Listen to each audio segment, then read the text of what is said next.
Hello everybody, it's Friday night and it is Weekender time once more. And there's a bunch of old men looking at the old world, Oldhammer and the Old West. Aren't you in for a jolly old time? On top of that, one lucky winner will be in with a chance to get the base set of the Scylla Legion from DakkaDakka.Store.com. You can see more about it in this week's Kickstarter, but to be in with a chance to win, you have to be a backer. If you put "I am a backer" in the comments on YouTube, then you may be winning the base set. So sit back and relax, because your weekend starts here.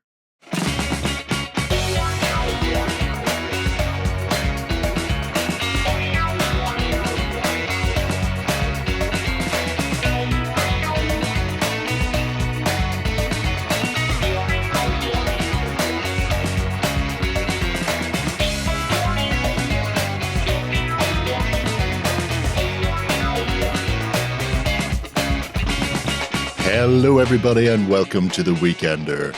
This week Ben, Justin, John and myself will be taking you through a gentle meander of hobby goodness from the last 7 days in gaming. I hope you've had a good week. We've had an interesting one. Lots going on. Yeah. I've managed to whittle down our 20 project shortlist for the Terrain Fest. So we're on short list, not even shorter list? No, it's currently 37 projects long, so I need to do a bit more whittling to get it down to the 20 it's supposed to be at before we go any further. But it just goes to show how much good stuff you folks have done, basically. Jesus, there's a lot in there. See, I didn't swear anything. I was very good. Oh, yes, yes. But yeah, there's been some spectacular projects, and I believe there's going to be a little special roundup show / award winner announcement next week to account for that. So, yes. Ding, ding, ding. Yep, keep your eye out. You'll be able to see some of the stuff that's going on because there's a lot. There's a few I've hit follow on that are still privated that people never got round to, but I'm curious as to whether or not they do start them in the future because I do want to see them. There'll be spring clean challenges. Yeah, they're prepping. Yeah. Although this week I did get to see John's soul partially leave his body when he realized he had to do an entire army of Fortune camo. Oh, no. Yeah. Well, I mean, that's a choice. You don't have to. Yeah. You drop on those colors. Just because you can doesn't mean that you should. He chose death. Mm-hmm. Just drop the base green. Just do the camo straight over whatever they're primed as or plastic. Fine. It's all fine. Anyway, so you'll be able to see that next week. And then I imagine Warren will appear at some point and start talking about his plans for the winter. Because, the nights draw in, people stay at home, and there's got to be something to keep people entertained. And apparently it's us. We're some sort of model jesters. I think Netflix would be better. Oh, no. Whenever someone says, "Oh, you work for a media company," I just go, "Yeah, I make funny word noises on the internet. Go me." So, anyway, winter approaches, but before we get to that, we've got the rest of today's show to get through. And that starts, as always, with our Indie of the Week. Oh, yeah. And this week, it is products for Wargamers. The internet. Not quite. Your local scrapyard. Yeah. Is it products or products? I don't know the difference with the bunny ears. So let's say the bunny ear one, because it's flashier. That's the funnier one, yeah. So products for Wargamers. There is a reason. We'll get to the reason right at the very end as to why I've picked this for this week. But you can see they're a delightful little company that do things mostly in the way of laser cutting bits, which is very good. So they have a variety of things. Some bits and pieces bought in from other companies, some that they produce themselves. I won't explain why I found them yet, because that would ruin the surprise. The medium of laser cut, obviously, people are well aware of it. There's big companies out there like Litco and the like, who are knocking stuff out there. But if you're looking to get your hands on a load of tokens or bits and pieces for gaming, you want to drop a fog bank, pop smoke and flames of war, or throw off an ice wall in something like Frostgrave, then, they're handy to have because you can flat pack them, store them, away, and then just take them out when you need them. Which is, there's a lot to be said for not having to have everything 3-dimensional all the time, especially for a variety of games. It is a game after all. So that's what they tell me. Yeah. So they do a few pages worth of the tokens and bits and pieces, acrylic and MDF. Some of them are for specific games, as you can see, Pickett's Charge. Then they do little bundles. I think there's a whole set for the Union for Pickett's Charge. May this have something to do with why you were looking at this site, Gerry? No. I found this site a long time ago, long before Shay seduced me with 6mm ACW. But the fact that they exist isn't terrible. I like the wee flame markers as well. Yeah, they're really cute. They're really nice. Yeah, I like the fact that they do the flat ones and also the ones that interslot. Yeah, that's cool. And that's one of the ways that they help drop down. It does give you the base sizes on them, by the way. So I know some of them have got like a 15mm base ring, which is roughly the size of a turret ring for flames, I think, on the old resin ones. Anyway. Not far off, yeah. So you can just take the turret off and pop it on top of the base that's ring, nice. and it just sits.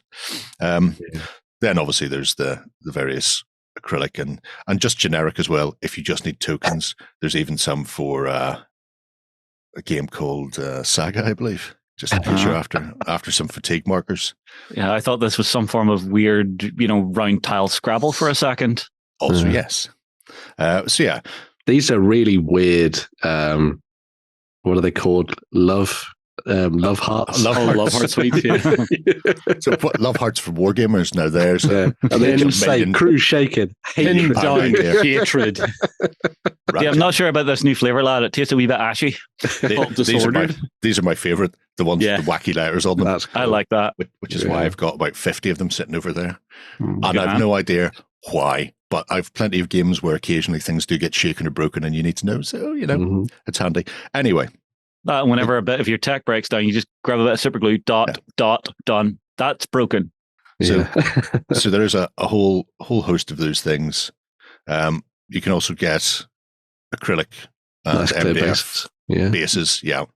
So clear acrylic ones, and then bases and movement trays, as you would expect. A variety therein.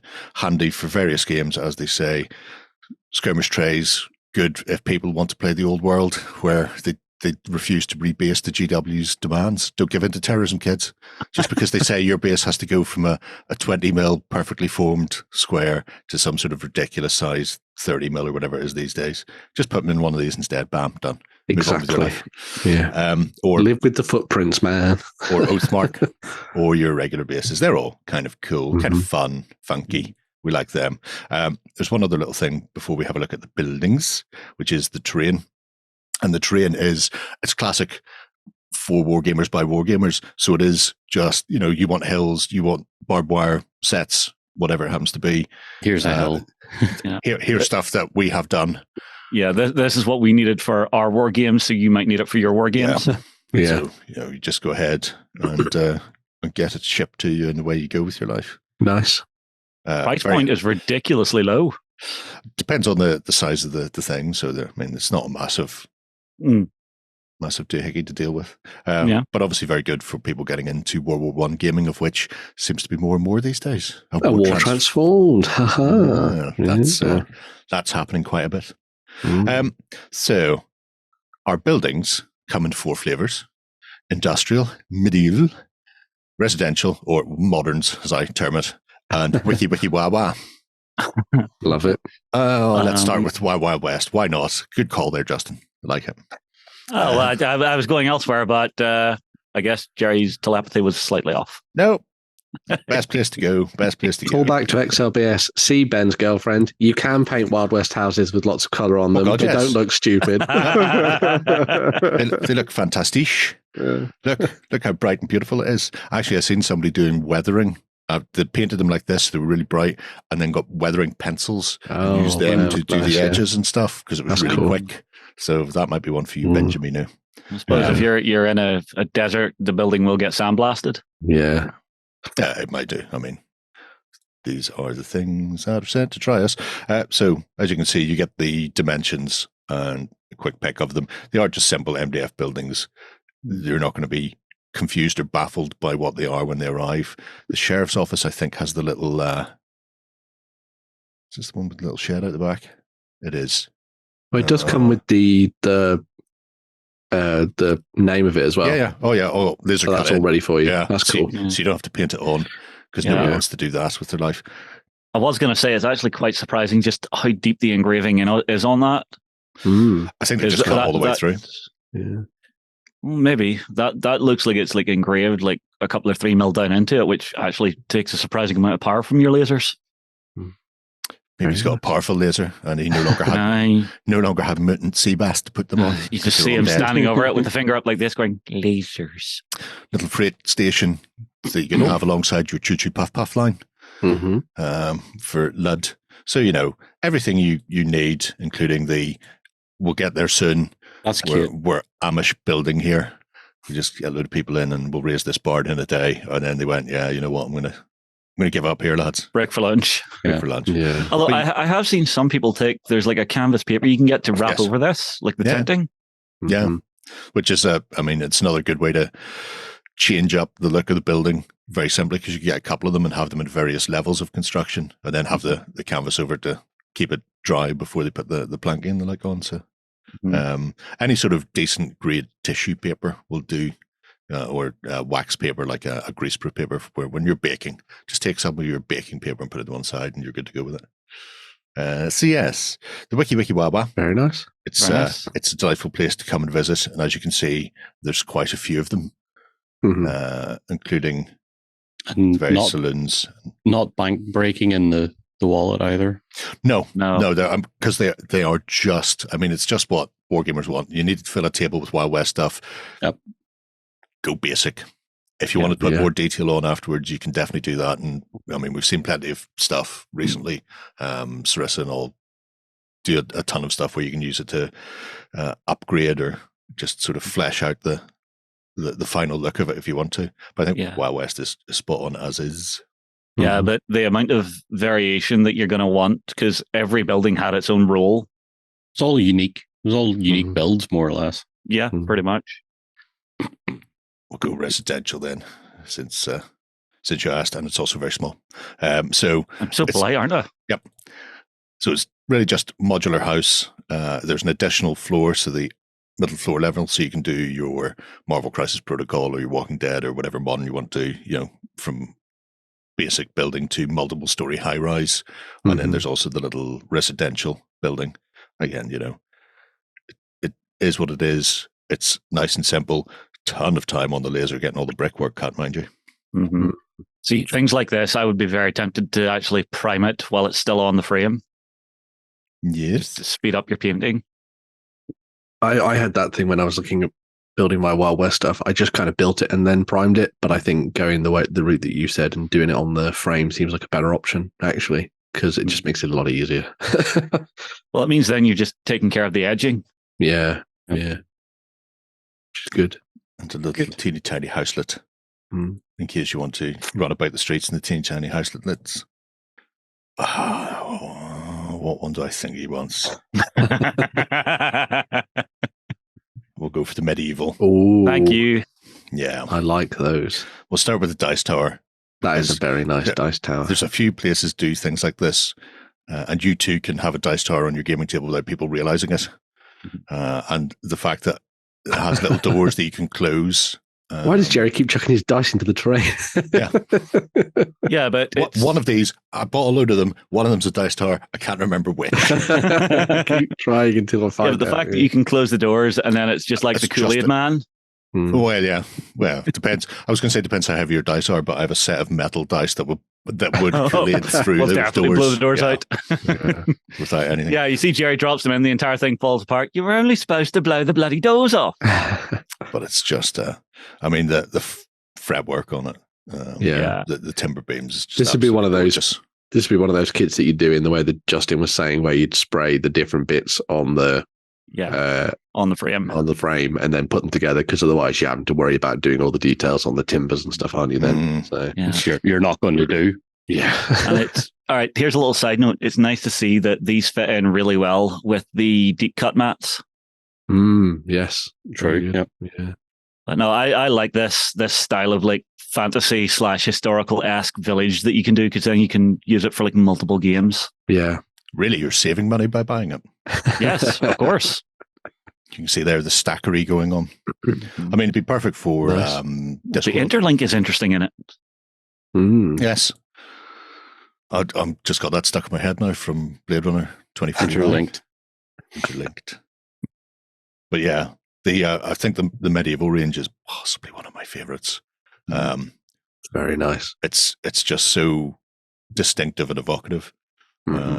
And I mean, it's one of those things where if you want to come in and actually put your own shingling over the top, to dress this up a bit more and do a bit of plaster work or stone work on the. Then you can Or do. even outside. getting little bits of clear colored plastic to do your stained glass windowage, Mhm. if you really want to go mad. Mhm. I mean, you don't even. There's the shingles. You don't even have to go particularly over the top of that. Just get a blister pack and then just grab some overhead projector pens in various colors and just scribble colors on them, and then cut them out and stick them on the back. Boom. Yeah. Stained glass, done and dusted in no time. Yeah. I've got him. That's the Keith Flint preacher from the Sisters of Battle. Oh yeah. I've painted mine up like Keith Flint from Firestarter. He's wearing a Stars and Stripes robe. Amazing. I forgot about that. I should find him. I won't find him. I can't be arsed. Yeah, that looks like a really fun table to play on. It's got a lot going on for it, doesn't it? Mm-hmm. It's very nice. So I don't like the accent change. Don't like it. But there's the other thing. I remember we did something similar to this, similar style of buildings and stuff, and we actually put like tiny little battery lights inside everything, so that we could turn it all down and make it all nice glowy and stuff. Which weekend was that? Fabled Realms one, I think. Fabled Realms, yeah. That's right. So, Yeah, where I finally had to finish the bloody inn. It took me a year to build. Lazy. very Sounds nice like stuff. a you problem. It was a me problem. Lazy boy. Anyway, so the medieval classic, and we'll finish off with the industrial, because I believe that people quite like things like the Necromundas, the Firefights, the Judge Dreads, and All Points North.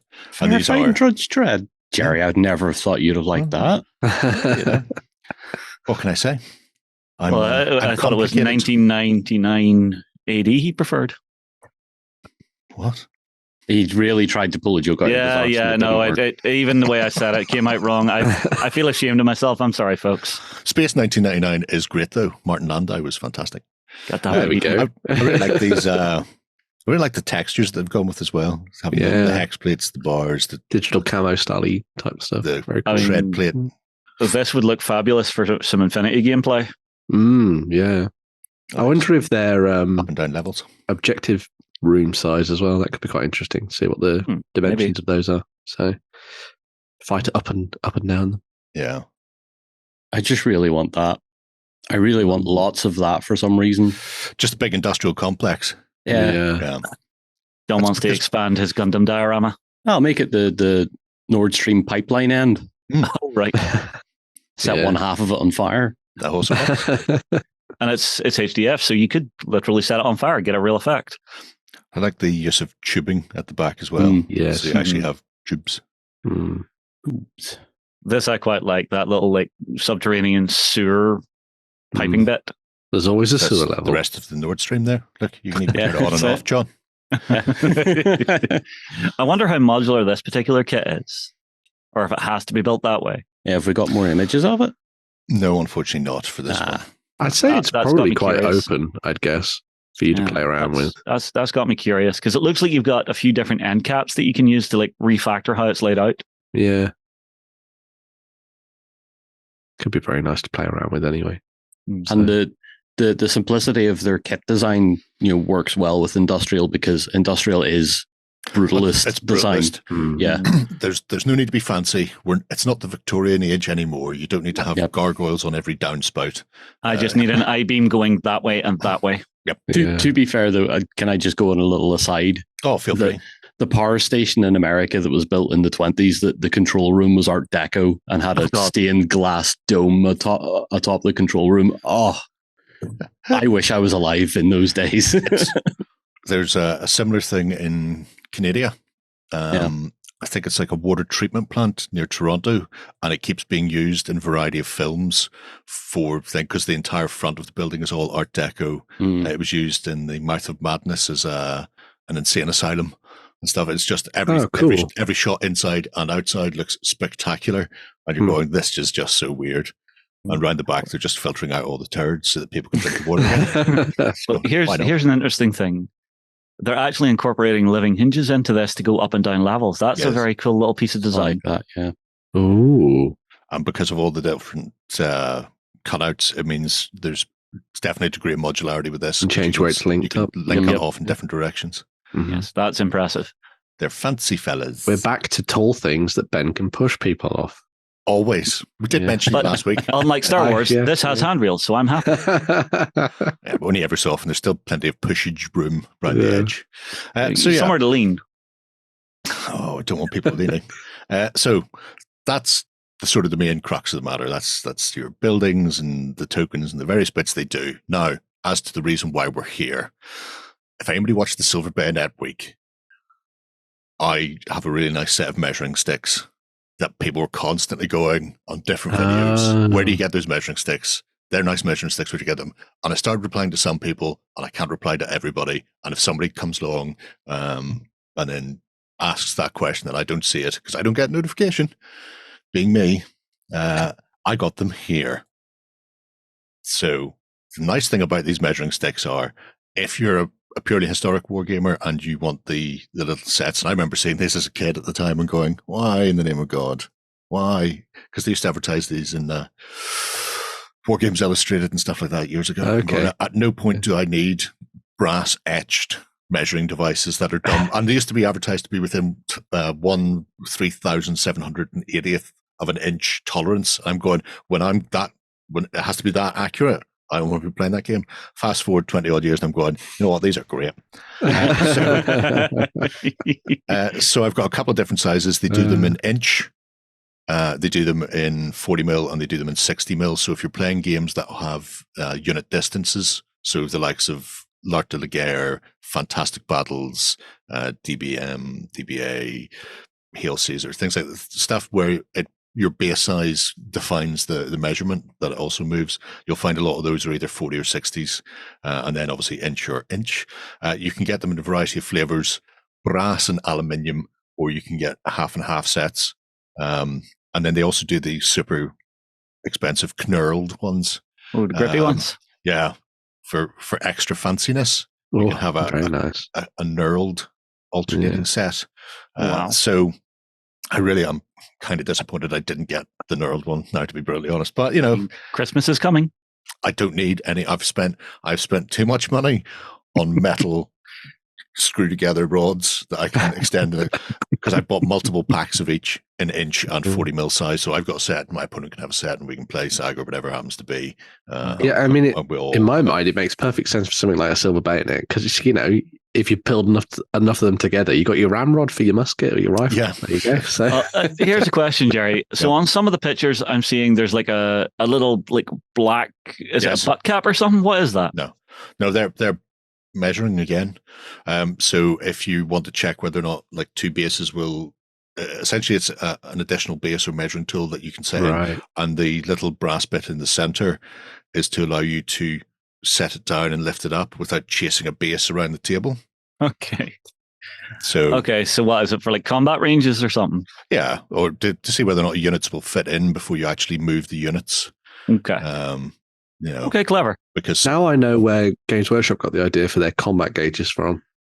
From historical wargamers. Wargamers. Nothing new under the sun. Yeah. I mean, let's face it, Warhammer was a historical rule set first when they first designed it, and it's only met that everything come back to historicals in the end. But yeah, so for anybody at home who was wondering, because I use them quite a lot on Let's Plays now with Shay, because if you set it down, you can see gold, silver, gold, silver, gold, silver, gold, and you just go 6 inch, 5 inch, whatever it happens to be, and it's really easy for people to see what you're doing and how far they're moving. And That's I just cool. like them. So if you're after them, products from Wargamers. So Other companies do them, I'm sure, but they were the best one I could find in the UK. So Ben, make a Bitly and every Let's Play put it in the post. Measuring sticks here. You're looking for these. Here you go. Stop asking Gerry. He just gets angry. Right. Don't anger the Wookiee. No, never do that. Okay, we shall push on and take a look at some news. Coming to you from the center of Northwestern Europe. Covering board games, war games, card games, and all that you love. It's the news. Hello and welcome back. It's time for the news. And we're kicking things off with the Dusk House Kallyss Army from Privateer Press. Yeah. What's that then, Ben? So there was a previous release for Warmachine in the new edition for the new Dusk House Kallyss army that sort of enabled you to dive in and start playing as this slightly more anti-hero styled elven force in Immerun and Warmachine. And this week we've actually seen the release of a new set, which is an expansion set, which allows you to throw in a few more different characters and a few more elite units and stuff, so that you can take what you've had previously and take it up in terms of points and that kind of thing to the higher levels. So this one comes with a couple of new characters for you to contend with. So you've got Tyrus, this Satyr of spiders. Very cool indeed. Rocking those epic Warmachine shoulder pads as always. Edgy emo elves. Exactly. That's very much what they've gone for here. Well, when Skyra went to pot, I think they were like, well. Let's just throw our lot in with Scorn and all the terrible things that are happening in the world. And then they came to regret it. So they're just maybe in their like grungy teen mode. Probably. Yeah. They've certainly got the hairstyles and the outfits for it, that's for sure. The second of the characters is Disease. The Eye of Darkness. Maybe I put in too many S's. The Sysisis. So another awesome caster for you to use. So you've got the slightly more melee-focused Tyrus, and then you've got the arcane one in Dices, which is quite nice. Help, my mage is on fire. Please send another. We're going into the cave. Don't worry, lads. I've got this. Yeah. I really like the pose for Dices, actually. I like the floating off the ground and the mask that she's got on as well. It sort of exudes power and awesomeness, which is very cool. And obviously that edginess as well. My favorite models, actually, though, are the Dreadguard stuff. Oh, the Dreadguard cavalry on those manticores, just so nice. Yeah. The beasts themselves look super cool. I love the armor design. I like the elves on the back of them. I'm normally like full-on Kador boy, but looking at House Kallyss, I was like, oh, these are some edgy elves that I could get on board with. You know, maybe I could have my rebellious phase. There's a lot more World of Warcraft aesthetic to them. There very much is. Yeah, agreed. Yeah. I think that's something that's come across very much in the aesthetic of Warmachine, especially in this new edition.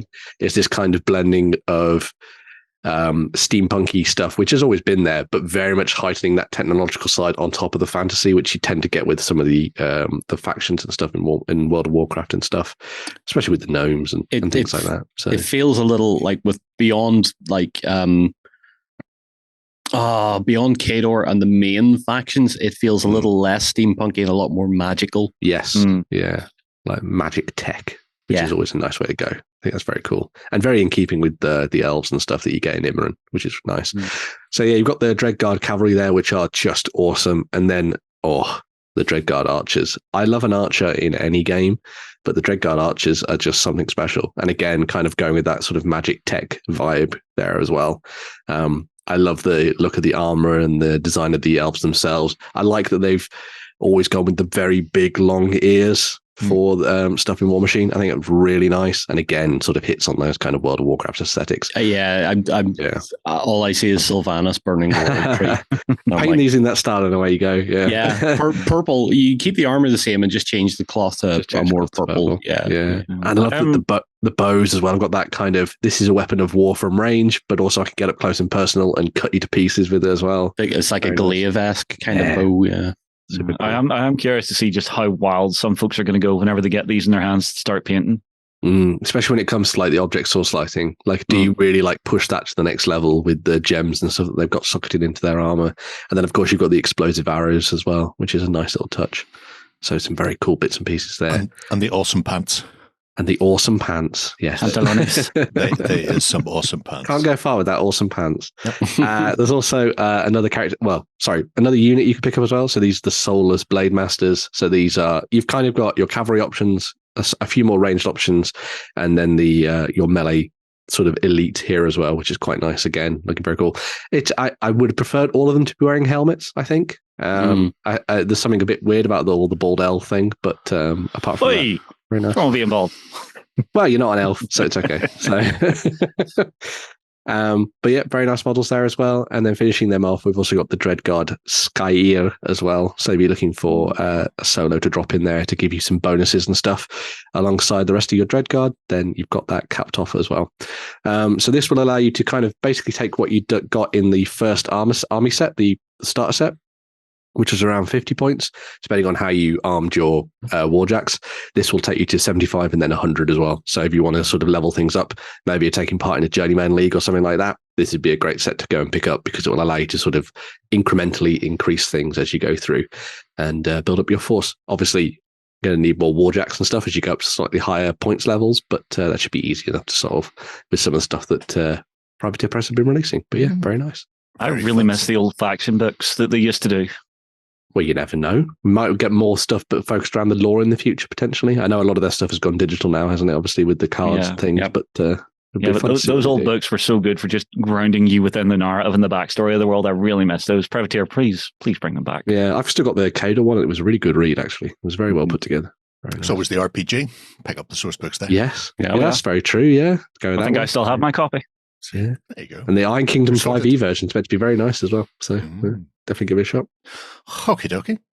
So, moving away from steampunky fantasy, we're going to take a look at some sci-fi. And Mantic have announced a whole raft of pre-orders for, early December, I think, most of these land. So, you've got a month or so while they ship a Twilight Kin to all the people, all the good girls and boys. All to Gerry, actually. You've ordered the Clash all of to the Kings, good Gerry. the Twiglet Kin. But if you are into the Warpath universe, so Firefight, Dead Zone, and the like, then this is nice. It means we haven't been forgotten in the sci-fi world. A raft of Enforcer pre-orders have come. And some of these from listening to Ronnie on a podcast there a couple of weeks ago, some of these have been sitting around since just at the cusp of COVID. Wow. But then everything, the event happened and everything changed. Yeah. So, c'est la vie. These are the things that are sent to try us. First off is the Novashock Peacekeepers. So the Novashock come with the option for either the heavy thermal rifle or the fusion gun. It would be quite a shock getting shot by one of them. So it will 100% would be. I think getting shot in general would be quite a shot. But they're 2 dice. Both weapon types are 2 dice. But one does 2 dice with a blast. So whenever it hits, it does multiple damage per. So it's a good way of taking down things with multi-wounds. And then the other one is specifically anti-tank with big AP4 on it on the heavy thermal rifles. So hunting that tunnel runner. Really need to kill the tunnel runners all the time. They are just the worst thing in my life. Tunnel runners. And Paul, if you're watching this, I hate your tunnel runners. And you will be facing these at some point in the not too distant. Probably the 7th of December, because I think they ship on the 6th. So as quickly as I get them glued, the face. The bodies are on the bases. I'm good to go. Yep, pretty much. Oh, that annoys me at the club so much when I see it. Oh, I know. I'm perfectly at home with that. As far as I know, these are resin and they'll have the components for both weapons in there. So it may be possible that with the medium of magnets, that you can have alternate swap-outable versions then that you can mix and match with. And they're big, clunky boys. Fortunately, because of the huge weaponry they've got and the cooling system, they're also bulky, so you can't stick them into an Enforcer dropship and just power them up the field and drop them onto people. I love the look of the legs, especially the bottom of them, where it looks like they've got the kind of stabilization things. You can imagine them sort of like thunking into the ground and then sort of like rocking back as they like fire their guns and stuff. It's very atmospheric. It's very cool. The Enforcers have always had a very like Iron Man-esque sort of vibe to them. Yeah. Yes. Definitely get to see that later as well. I'm all for that. Next up then is the Damnator sniper platform. They call it a sniper. I mean, technically, that's what he's doing. Firefight is a very compact game in that a lot of the ranges tend to be very tight. So even the big heavy weapons we've just seen on the Novashock are 18-inch range. A lot of the weapons are around that. Firefight is exactly what it says. It's up close type firefights in small areas.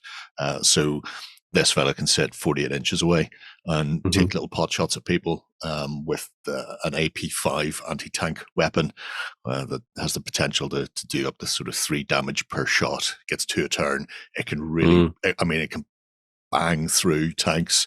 Now, I'm not saying that this is a consequence of Ronnie demanding that a ton of tanks be put in and Annihilation protocol be added that allow you to play flipped versions of Firefight where you've got tons of vehicles and very few men.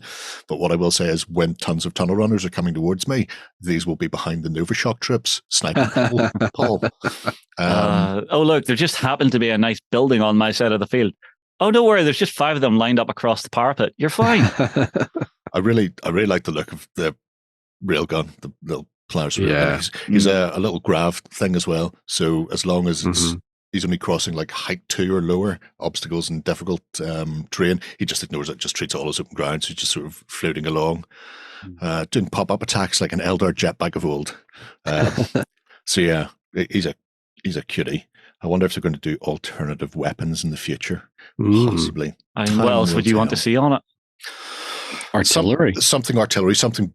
This is very specifically 2 dice. Bang! Your tank is, if not dead this turn, then dead next turn. You can see from one side of your tank to the other. Something big blasty for dealing with horde infantry armies, for vermin and marauders. Cool. Marauders, particularly, I really don't want them coming anywhere near my stuff. What about something in a Gatling style? I mean, well, a big brutal version of the Gatling assault rifles that the Enforcers use could be a winner. They've already got quite a lot of firepower anyway, but something really punchy for when a horde of Marauder Ripper suits are coming towards you and I want to remove them from the table before they get into range. Unless I'm playing the Marauders, in which case sucks to be you. So yeah. There's also these cute little Enforcer drones. Those are odd. Little teeny tiny dronelets. So they obviously the Enforcers are very hit and run, fire and maneuver, and they have a few other alternate bits and pieces. These come in a variety of flavors, so they can be kitted out as stealth, mine layer, command drones, or just with a default sort of combat shotgun type of thing on it, which is interesting. So it means just a shotgun. I actually have seen like a real drone that somebody made with a shotgun on it. It was terrifying. Yeah, these are much better because this is the future. But it has interesting connotations for how you run them, because they're relatively cheap as far as Peacekeeper stuff goes, but the weapon systems are less interesting to me than the command upgrade. Okay. Because it gives the option for an additional command dice, and in Firefight, you're all about command. It allows you to do extra things. It allows you to break the rules in very specific defined ways depending on the faction you're playing. So Enforcers, one of their key things is like a move, fire, move, which you normally can't do. But it all comes down to how many command pips you have every turn to spend. And they're tied to command leaders, and if your leader gets shot, then you drop dice. So the command drone is a cheap way of getting additional command dice for tactics onto the table. So I like that. And so dropping mines on people's heads is fun. So hedge your bets and be able to be a bit more aggressive with your commander. Yeah, well, yeah. Or don't worry so much if a sub-commander or some sort of sergeant gets shot in the face. So yeah. I like those. They are interesting, but not as interesting as these. Oh, thank you, Lord. I think these are the ones that Mantic was talking about that they've been sitting on for a couple of years now, waiting for everything to calm down to get back into the actual release schedule that they had planned at one stage. So the Enforcers and the Enforcers in Peacekeeper armor, so these are their standard plastic troops, are now both getting phase claws. They've been in the list since day one. Everybody gets to go schnick, pretend to be Wolverine for a little while. Wolverine in Iron Man armor. Yeah. Wolverine in Iron Man armor. The best Wolverine you can get. So speedy claw boys and less speedy claw boys. Yeah. It's just 100% full-on combat-orientated squads. Ton of attacks per model, and then a decent AP as well. So very cool. You're pretty much going to cut through most things. And then you could also get, speaking of Wolverine and Iron Man's armor, there is a special character called Sergeant Howlett. Obviously, like Wolverine's name, except he's in Peacekeeper armor. He's doing the superhero landing, and he has phase claws. He's the only model that had 2 phase claws, so you could have Iron Man with Wolverine's claws running about in front of them, and he's a tight fella. So I'm assuming these are going into your transport flyer and just bailing up the field, bombing out, and just munching something. Or just dropping them on people's heads from above, quite a lot. So yeah, exciting times for the Enforcers. It'll be interesting to see. Obviously, some of these have rules in Firefight already. Dead Zone is kind of been, I wouldn't say ignored this year, but it was definitely on the back burner while they were getting Firefight out, getting it up to speed. And then obviously the new Twiglets and Northern Alliance and bits and pieces for Kings of War getting a look at. So they have said Dead Zone's getting a definite look in, I think, early 2024. A new faction is coming in, which I think is the Nameless. In fact, I know it's the Nameless. It's the Nameless. But some of these weapon systems and the like aren't currently in Dead Zone, so I imagine things like maybe not the sniper platform. Although that might be a bit much. Although, I wouldn't say no, because the Vermin have their own weapon platforms anyway, but definitely things like the little drones, being able to zip around, especially because Dead Zone is really compact and lots of height and levels to push people off. So being able to drop mines on top of objectives on high levels, or just have the little command protocol drone running around, giving you the extra tactician dice. Even just nipping around a corner and going, surprise, shotgun. Yeah. So we'll see when they drop into Dead Zone. But for Firefight fans, obviously with command protocols being out, they're all there now. So I think you can pretty much feel the entire Enforcer list. I think. And maybe we'll see some of the bits and pieces into the vault. Because obviously if you're just buying the resin arms, it's relatively expensive, but if you've got a ton of Enforcers and Peacekeepers sitting around on sprues that you haven't built yet, I was going to say, because they're all plastic, aren't they? It's just the phase claws that are resin. Just the phase claws, yeah. So I think they may go to the vault, and so people will be able to 3D print those arms themselves then. So that'll be handy. Yeah. Anyway, speaking of handy, sneaky stuff coming for Bushido. Yeah, so House Long Shadow have been announced to come as part of the latest set of releases for Bushido from GCT. They haven't fully revealed everything that's going to be coming out for their newest set of releases for the month, but this one is another one of their themed warbands that they like to do. So they've done a couple of these in the past. They did one that was very much sort of Kitsune styled before this, and they've done other ones as well for like the Rokugan and all sorts of different things like that. But this one, House Long Shadow, is very much kind of ninja focused. So if you're somebody who likes Tenchu and all those kind of games from the past, this one might be worth picking up for you to dive into. Comes with a whole set of different characters that kind of utilize shadow in different ways.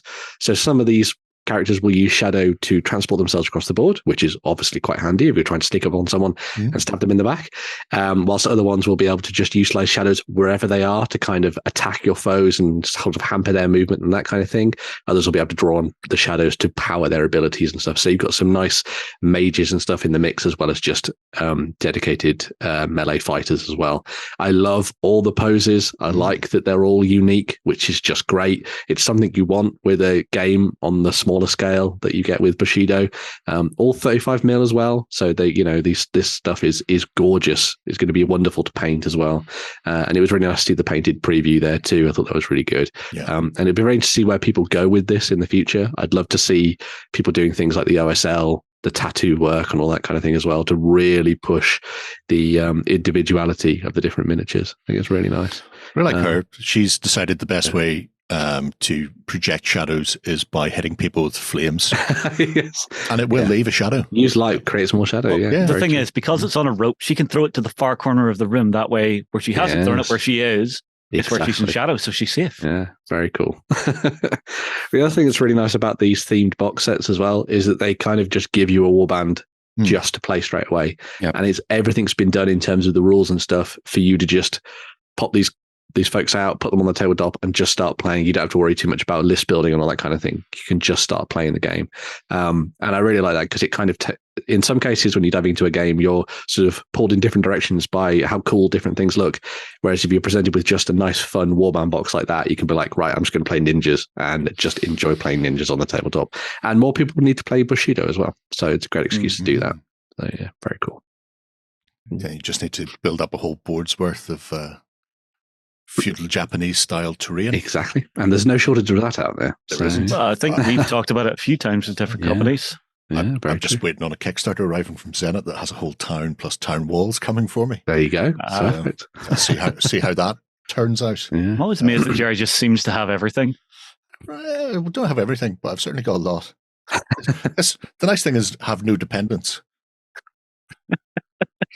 I devote my time, effort, and money to myself and not to other people hanging off me. Gerry, when you pass on to Valhalla, it's going to be a case of everybody you know, all of your friends are going to be coming around yours and raiding the Aladdin's Cave. Oh no, Fat Lad will just sell it on. He knows the score. Anyway, there are some more fantasy miniatures coming from Satyr Art Studios. Yeah, so we looked at these folks not too long ago when it came to Indie of the Week. They do amazing stuff that has that really fun Oldhammer style to it. And the latest set of first run miniatures they're going to be doing, so eventually these will all be turned into metals later on down the line, but for now you have to get them in lovely, sexy resin as their masters and stuff. These are their snow elves. So if you're looking to build a particularly themed elven force for use in your Oldhammer style games, maybe something like Warhammer, for example, these would be pretty fun and useful in order to do that with. This is just the sort of start of this. Hopefully going to be seeing more snow elves in the future as well. But this kind of gives you the elements that you need to build a command section for your regiments and stuff. So you've got a banner bearer, you've got a musician, you've got a champion as well, and then you've got your sort of standard snow elves in there too. So you've got the one with the couple there with the bows just at the ready, which is quite nice. The other thing that I really think would be really good for these is using them for an Oathmark force, because one of the characters is listed as a champion, and in Oathmark you can use champions to sort of supplement units and give them bonuses and stuff like that. So if you wanted to go down the route of playing a very different style of fantasy war game but still rank and flank, these would be great for that. And you could just go and find yourself some fun snow elves that would match up in terms of aesthetic for these. But as always, love the detail in these, and I think they would be absolutely gorgeous to paint and very much remind me of the old days. Right. I think he missed the trick. He should have called them Snelfs. Snelfs. I think we'll all default to that eventually anyway. Yeah. But it's nice because it's something you don't often see. Mantic have a faction. Well, I've already mentioned the Northern Alliance, which is a conglomerate of people who've been kicked out of their own nations for whatever reason, or have decided that they didn't like the way things were going left. So it's humans, it's elves, and it's dwarves, and it's even naiads, so fishmen, and they all live up and chill in the frozen north. So they look like this sort of thing. So it's nice seeing more random snow elves. Something nice to mix in, add a little more flavor to your forces. Yeah, or just a bit more barbarian. So like the Glam de Hell from Mid-Chemia for the Rift War, the mad old barbarian elves. Nothing posh or fancy about them, dressed in furs and hunting in the forest like lunatics. It's nice. I'm a big fan of big hoods like those. I love those hoods. They're so good. But it's not the only thing that was been added to the web store recently as well. There's also the third of the Oldhammer demons has been made available as well. Sweet like candy. Oof.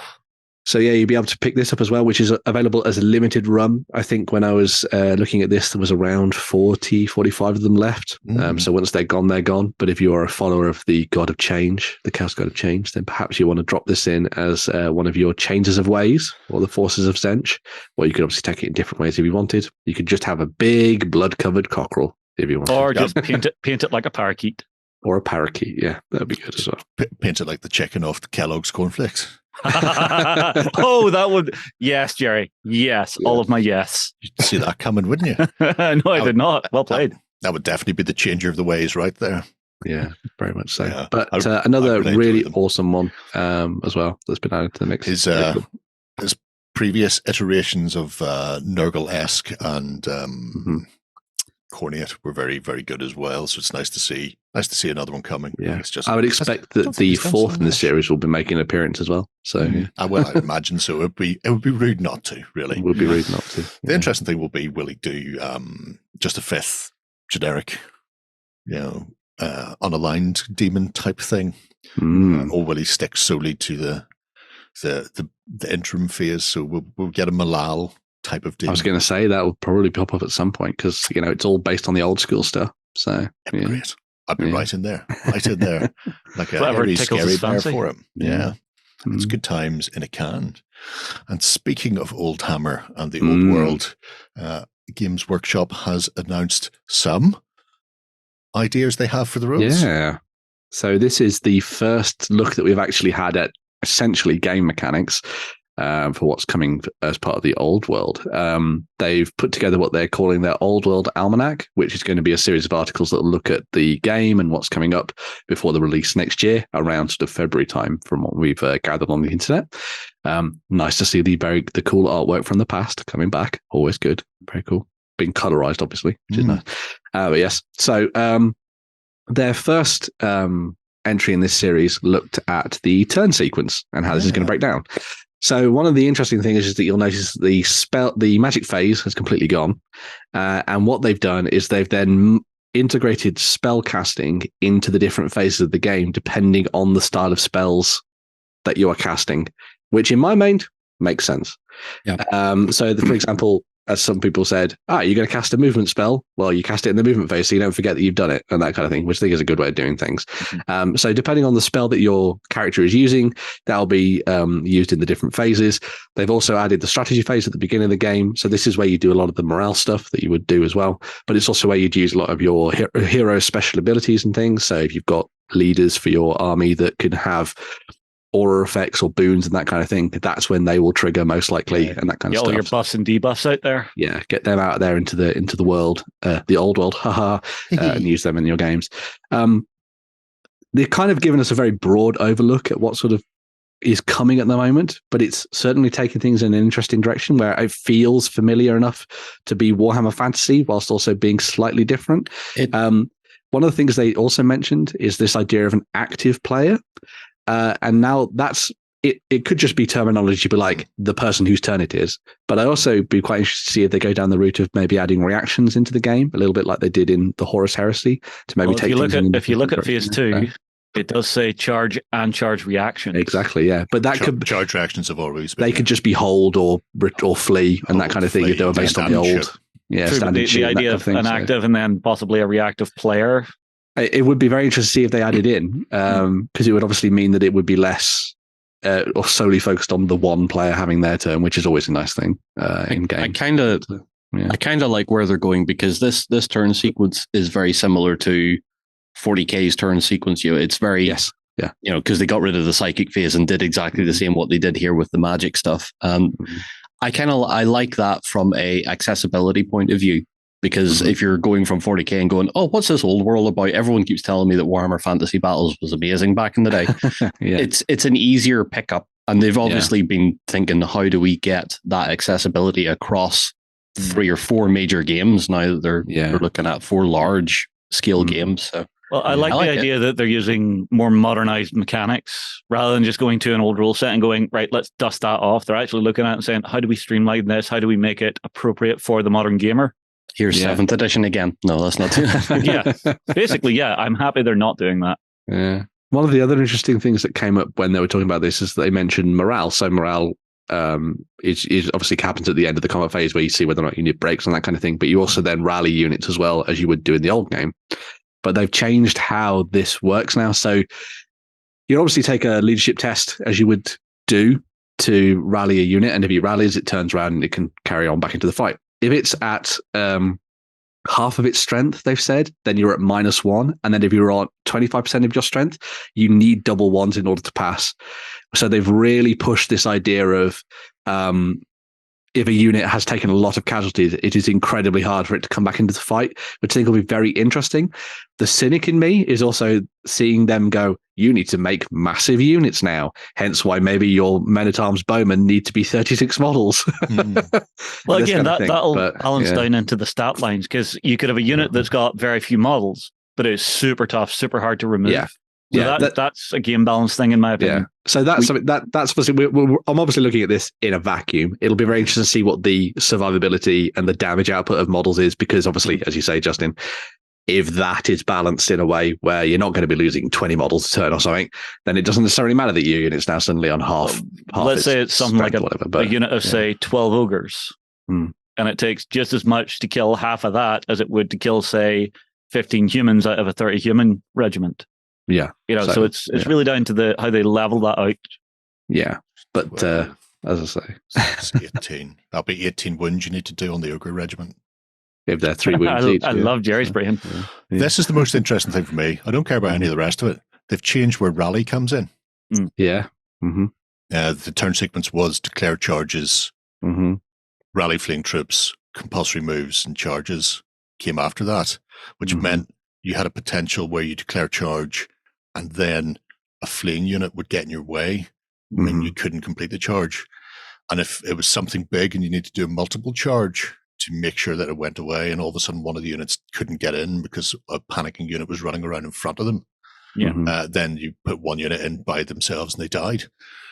Now there's no issue with that, because you've already worked out whether that unit's going to be fleeing or not.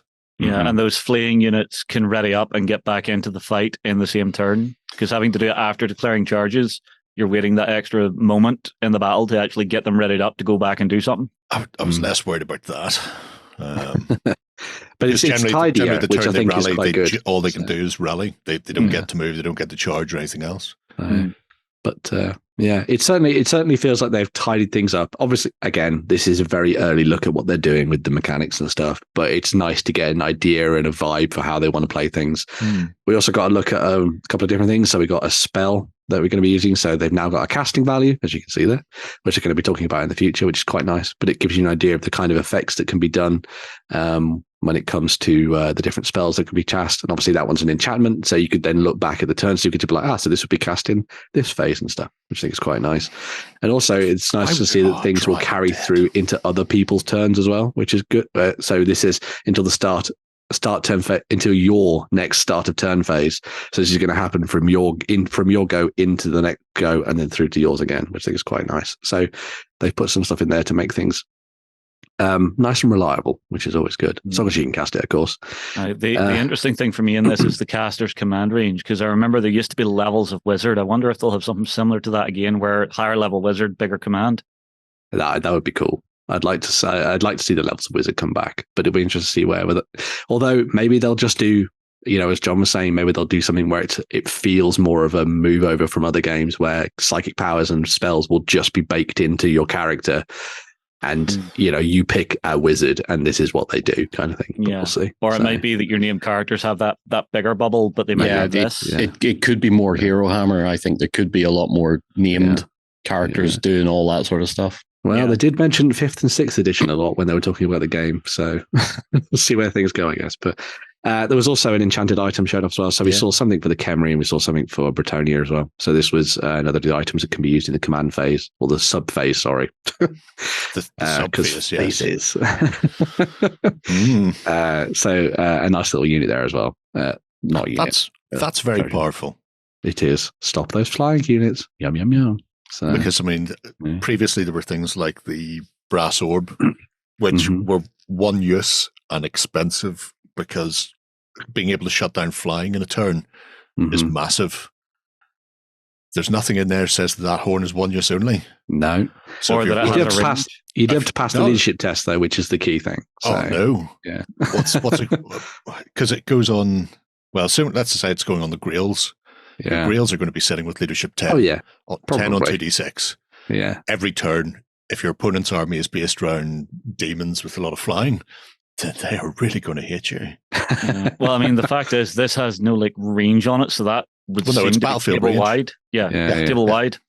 Oh yeah, you got to walk. So that could be horrifying. Yeah.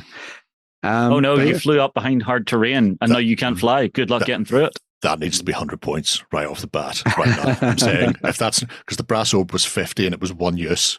If that's not 100 points, they're taking the. There's going to be a lot of wood elves with eagles that would be very annoyed at that as well. So yeah. Would it concern you if I said every Warhammer game at the minute is currently Wargears free? Oh yeah, in the current 40k. Oof. Yeah. Aye, we shall see. well, yeah. But I think one of the cool things about this. Oh, is that, hang on, sorry. I just have to. I have to stop you there, Benjamin. That's right. I've just read the last line again. If this test is passed until the start of your next turn, enemy units cannot use fly. But So you still can. the brass orb, everything was grounded. Lightning But comes your in. Pegasi can still fly Everything's around. there. So Yeah. your stuff still fly. If that's not 200 points, then that's undercosted and as OP as. So next up, it's if that's not costing your firstborn, it's OP. Yeah. I don't have any of those. So, Well, then you're paying That's how Gerry nothing. can You keep put it buying on things, yeah. layaway. oh, that's fine. That's okay. But yeah, I think the nice thing about this is that the design team have clearly now got to a stage where they can actually start talking about the game. And it'll hopefully be a little bit like what we saw with the Sisters of Battle when they were coming through into the release schedule for Games Workshop, where they started showing us off the design of the models and all that kind of thing. And having this thing now being called the Old World Almanac will hopefully mean that every week or maybe every 2 weeks, we're going to see something coming out from the design team about the game and what people can look forward to, and sort of people can get an idea of what kind of game it's going to be. Because they did make a massive point of saying at the start of the article that it is a new game. It'll be very interesting to see how that actually comes across. Is it still very much Warhammer Fantasy, but in a new style, or have they completely changed the stat lines and all that kind of thing? Who knows? I guess we'll see. They've gone from going, we're going to revamp Warhammer and we'll build something out of the old rule sets to it's a completely new game.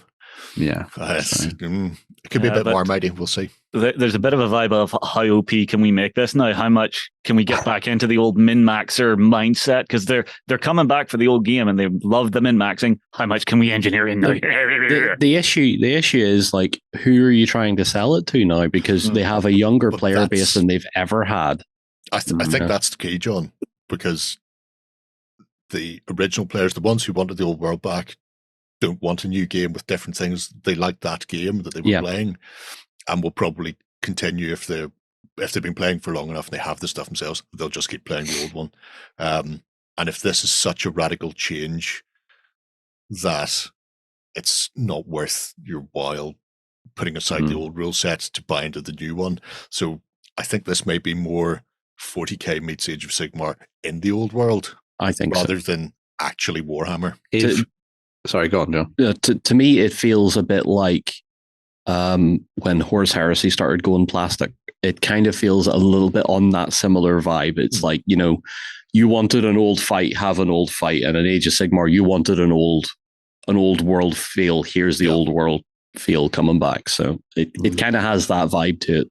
It'll be interesting to see how the non Warhammer players look at it and whether or not it gets the buy-in. So by that I mean even the current 40k kids who have never played the old world because it went away before they were born. Yeah, it's about it's been gone for a good while now. Yeah, it's going. There's a new generation of wargamers that are coming into the hobby have never played it. Yeah, and they've only ever played Total War Warhammer, probably. That's it. Possibly, maybe that's where the appeal is coming from too. Yeah, maybe that's what's going to help drive some of that interest. I saw someone commented on Facebook, not Facebook. I think it was YouTube. They said to me, me and my son play Warhammer Total War. This is the game we're going to pick up and play. Me and him are going to build our armies and stuff. And I'm like, that might be, as you say, the crowd that looks at this. Like, if nothing else, all the old models are coming back, so you can just play 8th edition if you want. I've got the book. So for me, it is a wait and see what the models, like what happens models wise, because I've always wanted a Bretonnian force. So If Well, they're all out there. Ooh. You can see pretty much all of it now. John's going to buy that new starter box. John, you remember those Pegasus Knights I got you that you never built, never painted, chucked out for your birthday? I don't remember what you're talking about. I think we should just move on. Anyway, a quick question for any of you who've played Total Warhammer. Yep. What's it play like? It's very good. Is good it? game. Because obviously I've played the historic games, but when they start dropping in monsters and magic, does that become the focus, or is it still the focus is It's still more of the moving around and setting up your lines and attacking and stuff. It just so happens that occasionally there'll be a giant. It's not such a push towards the characters that they look at that and go, well, that's what we need to do. We need to go really, because Hero Hammer was the worst part. Heroes are still very powerful in Total War, but they're not they're not the be all. You can't just like win a battle with just heroes and stuff. It runs very similar to the old one, because in the old ones you would have had like special abilities or like advisors you would attach on, or like armor and weapons. You still have all of that. It's just switching it from being, oh, here's the special ability you've learned, to here's the magic you've learned. Yeah, obviously, an army like Zench will have like 1 billion wizards that'll cast 1,000 spells or something. Yeah, but that's just like having active battle cries by another name. Yeah, just doing a different whizzy thing. Yeah, and they still have winds of magic, and you have spell points and things. So it's quite cool. I mean, my preference in that game is more of the city building and society building aspect than the actual battling aspect. Nerd, it's so boring. I enjoy it. I found my way. And on that note, shall we have a quick swish and come back to round out the show?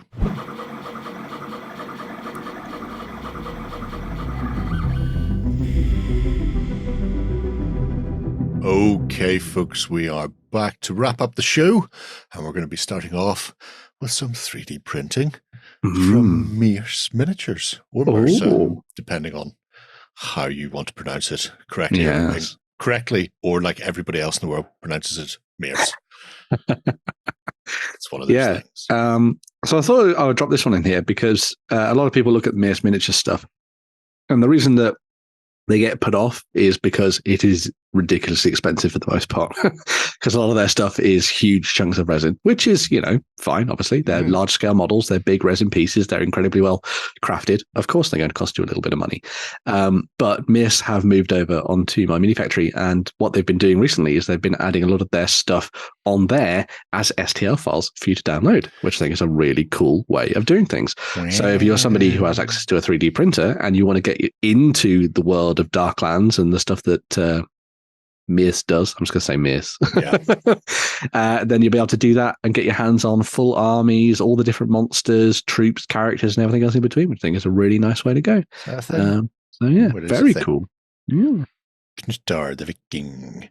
Because we looked at them as an indie a long time ago, and they have some absolutely stunning stuff. In fact, there's the Shining of Alum Tomb, which I've done an unboxing of because I've got 2 sets of those. And they were not cheap, but as far as I really want to put down a couple of hordes of whites in Kings of War, and I'm going, well, there's my whites right off the bat. I'll have those. They are stonkingly big miniatures as well. They're all around sort of 60, 70 mil. Presumably you can ambigulate or debigulate these to your heart's content by the medium of ones and zeros. I mean, we might keep them the same because we're about to get a big 12K 3D printer in the office. Spicy fun. Fancy. Does John own this, in which case it will actually work? Or No, this will be the office. This one. The office one. Okay. Oh, very nice. Yeah, there's also talk of getting the curing and washing station as well, which could be interesting to see how that affects it. Yeah. And will you be kept away from them so they don't break? I don't break 3D printers. That's another team member who shall remain nameless. Warren. But anyway, yes. Shall remain nameless. It's just really nice to see that Mierce have gone to the trouble of like looking at their range and being like, we want more people to have access to this. Obviously, it gets them more money as well, which is great. But, from an accessibility point of view, a lot more people are owning 3D printers and having access to a load of their stunning characters, their really cool monster designs, everything like that. being able to get those 3D printed at home, I think is a really nice sort of angle for them to take. And, you know, as far as I can see, looking through their catalogue, they're all very reasonably priced for some pretty gorgeous pieces. And even if you're not going to be playing Darklands with these, as Gerry was saying earlier, you know, use these to build up armies for all sorts of different games, depending on what you're playing, you know. Playing a bit of Grimdark Future or Age of Fantasy. Some interesting wings. Some interesting conquest alternatives as well. Exactly, yeah. Use them as really fun new miniatures for that as well. That'd be very cool. Yeah. There might be an Elder World out there. Saga with a little bit of magic. Exactly. Obviously, a lot of them are based around the British Isles and parts north.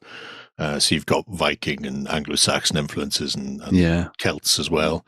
So if you've already got a historic Force 4 saga and then you want to play Age of Magic, you can just throw in some of these as, you know, creatures, monsters, casters, whatever it happens to be. Flavor and spice.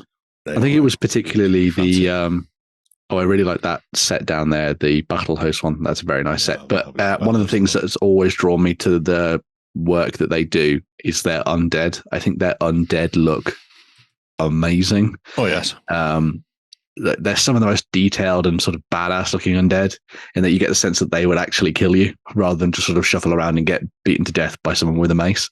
But it's really nice seeing them do things like this as well. I really like the fact that they've done the sort of starter armies, for want of a better word. Yeah. Well, I think the last couple of times they've been on Kickstarter, it's been for STL based things. So they've obviously been starting to think about this for a while rather than actually doing physical battle hosts like they've done in the past, or monsters. That's not right. It's not right, but you want it. Yeah. Not sure I do. It's also also going through their range is a great way to learn about all those fun words that exist in Old English and Celtic and Gaelic and stuff. So every page has the name, and then underneath has the phonetic. So it'll say that, and then there'll be brackets, and it'll tell you how to pronounce them.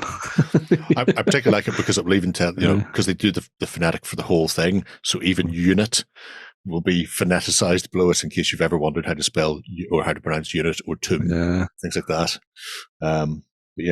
So have fun when it comes to playing the game and telling your opponent what unit is going to be moving where. So I'm just going to say it right now. Thankfully, this isn't in the 80s. People would have thought you were speaking in tongues.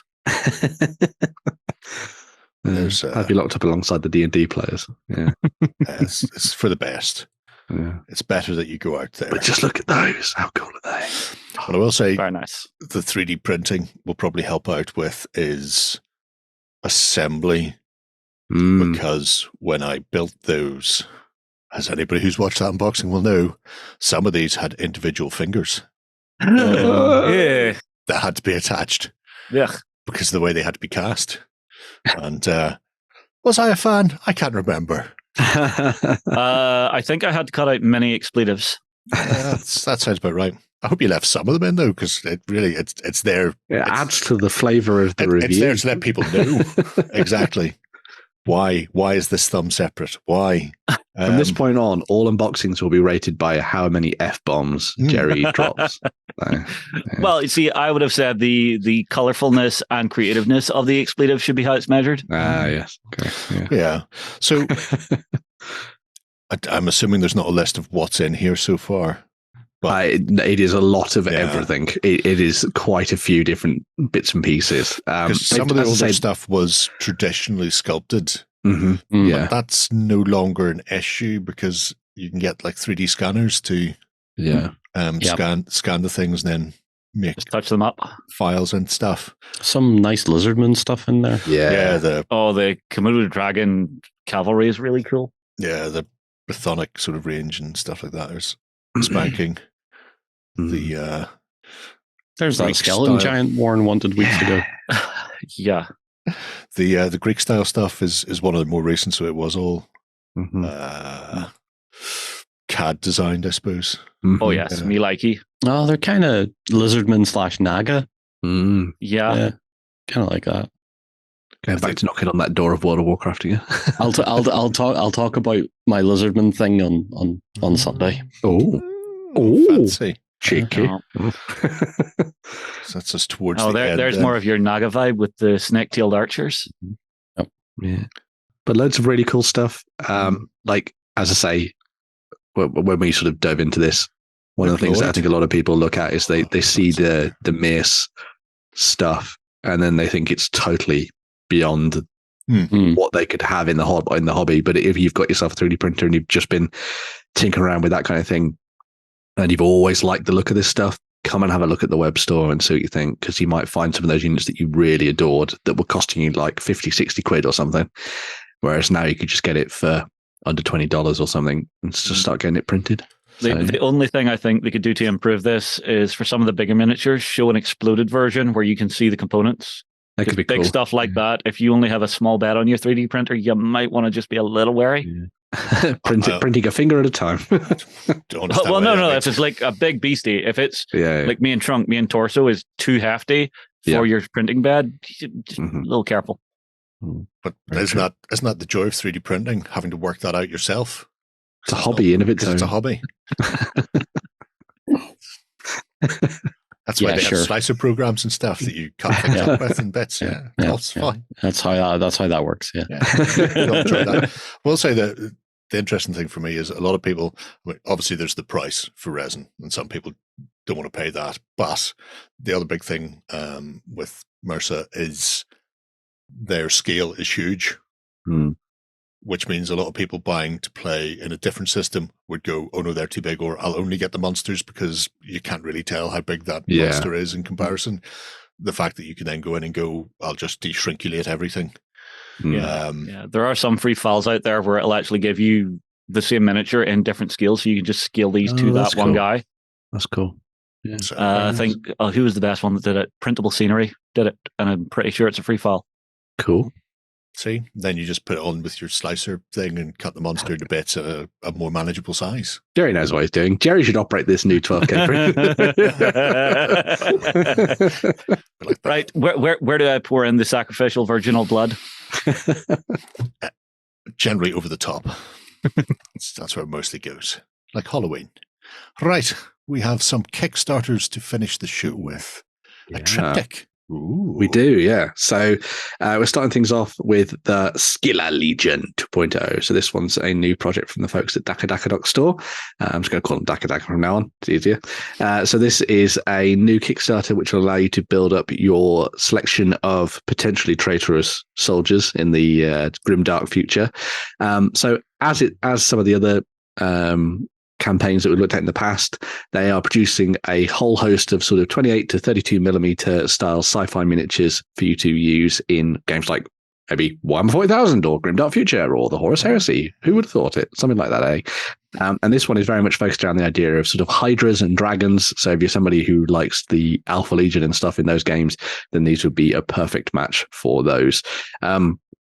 Similarly to the one that we looked at previously, which was the Roman Centurion one, they're going to be making these STL files available in bits so that you can just mix and match however you like. So you can just take all the bits and pieces, use them alongside plastic and resin kits that currently exist to make your army feel unique, or you can actually just get a lot of the models just built and assembled and printed out as one effectively. So you can just get the soldiers effectively made as one complete model. You just stick that on your 3D printer and away you go. So if you don't care about having to build anything, then that's a great way for you to go when it comes to this campaign.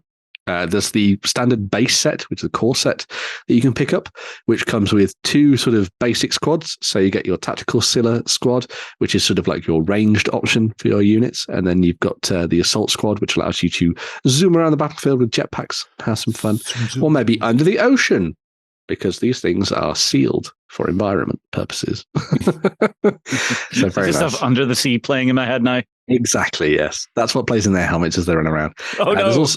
There's also some really awesome hero miniatures, like that guy, Lord Master Brother Agamon, is just so badass.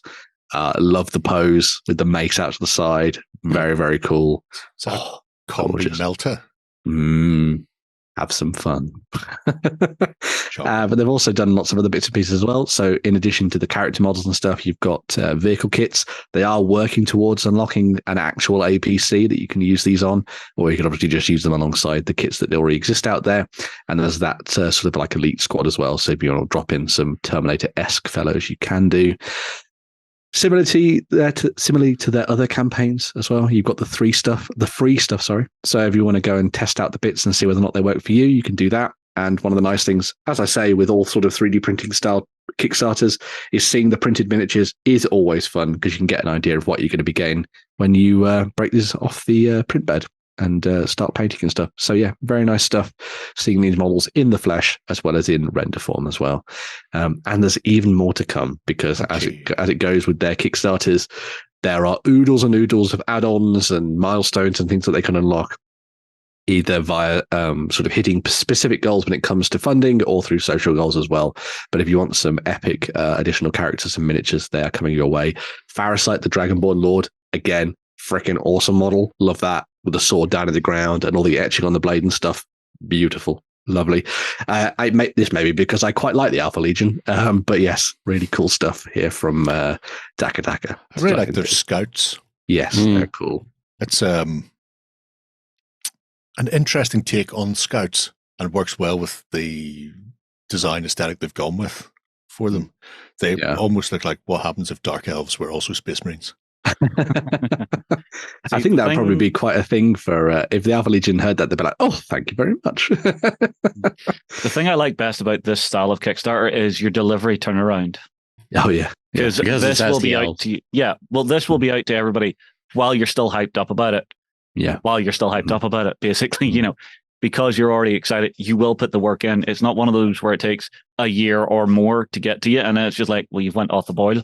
Mm-hmm. Yeah, it's always great to see, and they do have a good turnaround. They've done previous Kickstarters which are delivered effectively within a couple of weeks, which is just mad. But as John's saying, it's digital files; they're all done effectively.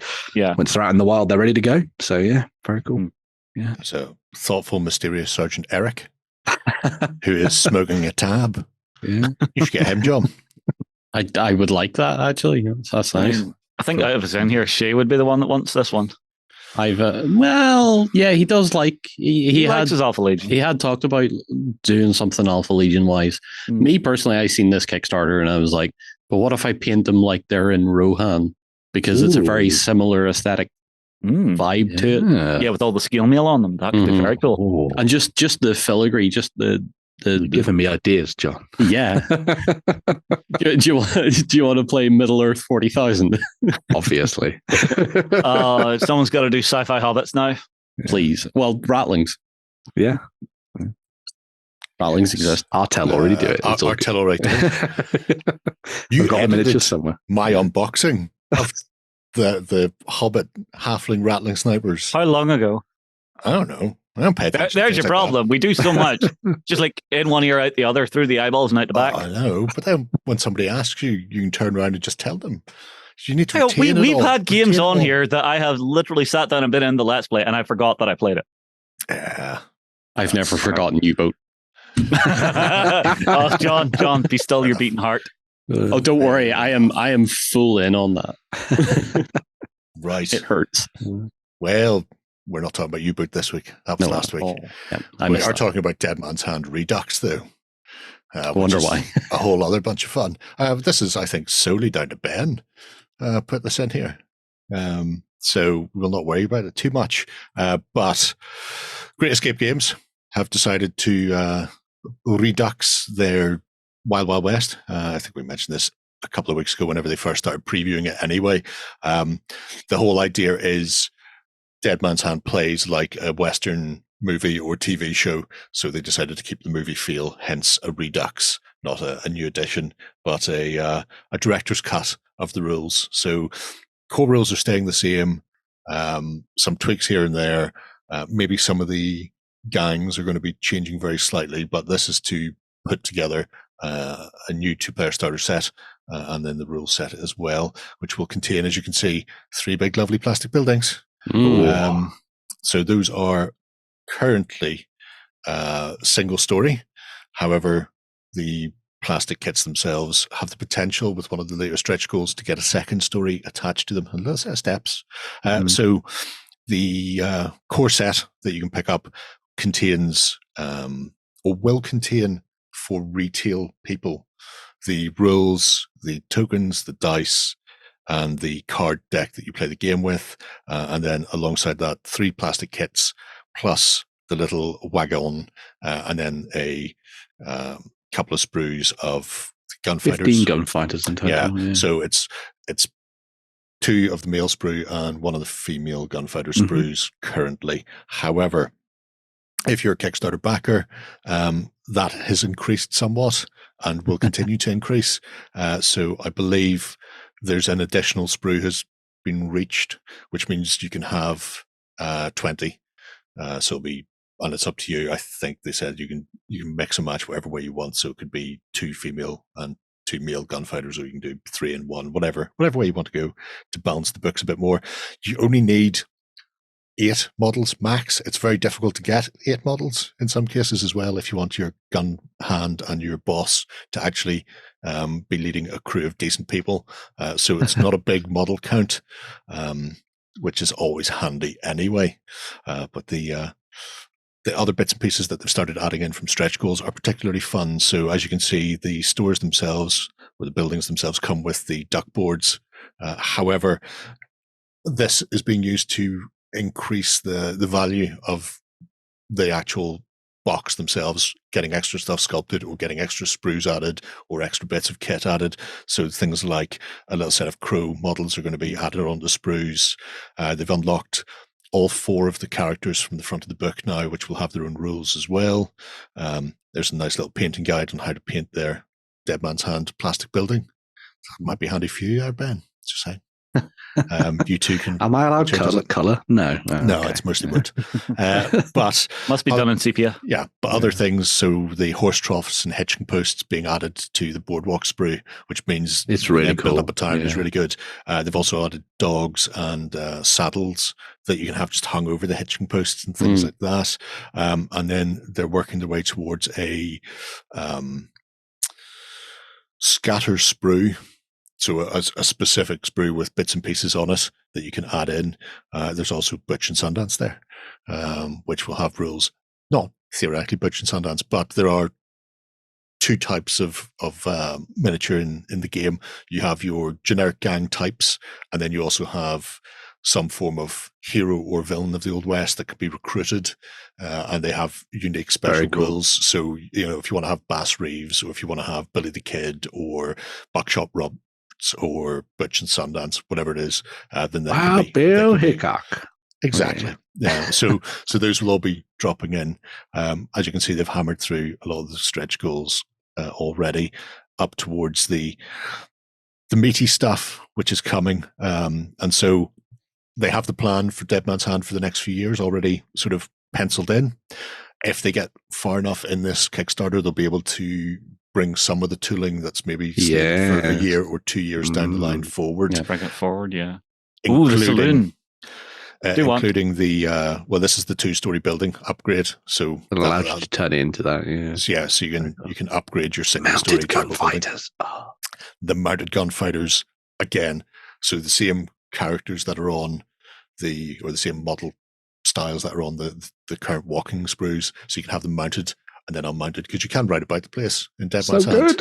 So that's a big one. So that's 2025. So they're on the cards for a year out. If they get high enough, if they have the funding then to bring it forward and get them slated in, they won't come out with the actual Kickstarter because the tooling isn't ready for it. Yeah, but they'll be brought forward from 2025 to sort of later on in 2024. Because they'll be able to fast track it a bit. They'll fast track, and get it out there. So as you can see, the building sprue now isn't just the building with a couple of duck boards. It's now got the barrels, the buckets, the dog, the crows, little saddles, and your hitching posts and stuff. So you can really get in and start detailing your town. And then you two can rock out there with Dead Man's Hand. I like that they're trying to make a very comprehensive building sprue to give you everything rather than thinking, right, I need to buy those, then I need the barrels and stuff as well. I like that sort of compressing into a kit. Yeah, I mean, it works well, and it's the sort of thing Kickstarter's there for. We can afford to do a basic building. However, if we get the funding, then we can get somebody to actually do the sculpting and the tooling to do X, Y, and Z onto the frames, or add a bit of extra, or pull stuff forward. You know, all of these little bits and pieces. It's really nice. If you've not seen Dead Man's Hand being played, there's some videos pumped in there showing you how it plays through. I think Seventh Son even has. Seventh Son's got a couple of great ones. And I think they've embedded one of those in here as well. This is the upcoming scatter sprue, which can be used to fill the back of the wagons. So good. Which this is one of my favorite things. Is whenever you have, they might not really do anything much in game, but it makes the table feel lived in. Well, it depends where you put them. So stack them up, you got cover. Exactly. So it's scatter terrain for the tabletop that looks like it should be there. You're not just sticking a cactus in the middle of a street just so that there is a bit of something to hide behind. You know, having the hitching posts, having the barrels, having the store and bits and pieces outside is great. Yeah. That cart is dying for big crates of nitroglycerin and roasted cockburn. You know what I would love to see for this? Big proper stagecoach. Ooh, that'd be a nice one to do. So you can do robberies. Oh, do they? Yeah. I'd like to see that. So there's the duck. This, because I was wondering about this, the duck board sprue, because you get some of it with the buildings, but if they do it separately and then being able to buy it so you can actually lay out, because it's nice having some around a building, but then sometimes you want to be able to build a whole street. So potentially just having a sprue where the duck board is separate. Well, that's good if you already own like your Ben and you have a ton of the buildings already and you just need the duck boards to finish off the look, the flavor, and the feel. Just build a few more around, Yeah. It's going great guns, pun very much intended. Bonus. And you can see in there the various factions that are available. These are all the metal figures. So, and then there's the legends. So you've got your Rooster Cogburn and all sorts kicking around. So it'll be fascinating to see how far they manage to get with the Redux, whether or not they can actually unlock some of the other things. I desperately want them to hit the mounted. You could say that it's a straight shooter, but you don't have to be on the quick draw to get in on this because there's still 12 days left, which turns out to be exactly the amount of bullets you'd have in 2 revolvers. I hate you so very, very much. It's the high noon of the Kickstarter. I've currently got 3 of the wagons sitting behind me waiting to be primed as soon as we finish filming this show, because I'm using them this weekend in a game of Dead Man's Hand. Awesome. But yeah, so well funded, and it just needs more people to dive in there and pick up the slack, get a few more stretch goals unlocked. Right, in final Kickstarter, and this is Dwarf reinforcements from Red Bard Game. It is. So we looked at some Oldhammer stuff earlier in the news from Satyr Art Studios, and obviously Games Workshop are moving towards Warhammer the Old World as well. So you might have a whole bunch of people who are looking at sort of collecting together their Oldhammer armies and bringing them back to the tabletop to play new games and all that kind of stuff. Well, Red Bard do a lot of very nice projects that focus around sort of Oldhammer style designs. They've done ogres, all sorts of different things as well in the past. But this latest campaign is focused on building up their dwarf reinforcements. So what do dwarves need to get across the tabletop quickly? Some cavalry. And so what they've done is they've created a whole host of boar riders. I wouldn't have immediately thought of boar riders when it came to dwarves, but I certainly like it. It's very cool. Goes with the kind of Anglo-Saxon vibe and that kind of stuff when it comes to the models. And I think they look lovely. They are totally old school, which is superb. And as well as the actual boar riders themselves, you've got the boar rider command too. So you can make a full-on regiment of these, or maybe a couple if you prefer, to sort of start lumbering across the battlefield, knocking people aside and beating people up with hammers and all sorts of good stuff as well. Bagpiping away on the side of his door. I feel like you've backed this one, Ben. Maybe. I do love the airship. Yeah, the flying ship is wonderful. I love the idea of the dwarf engineers just being like, you know what? We rather than us having to worry about a hill at the back of the army so that we can actually fire our cannons, let's just strap them all to the bottom of a ship and fly around shooting everybody instead. This boat needs a balloon. Exactly. Malachi Mackison would be very happy with this. That's all I can say. So yeah. Also, physics doesn't matter. Stick it at the back. I really like the long Yahar captain style captain. Yeah. Good old hook on the front there. And you got the little crewmates and everything as well. So you got the chap in the lookout, and then you've got all the crew as well, sort of bumbling around on board, which is really nice to see too.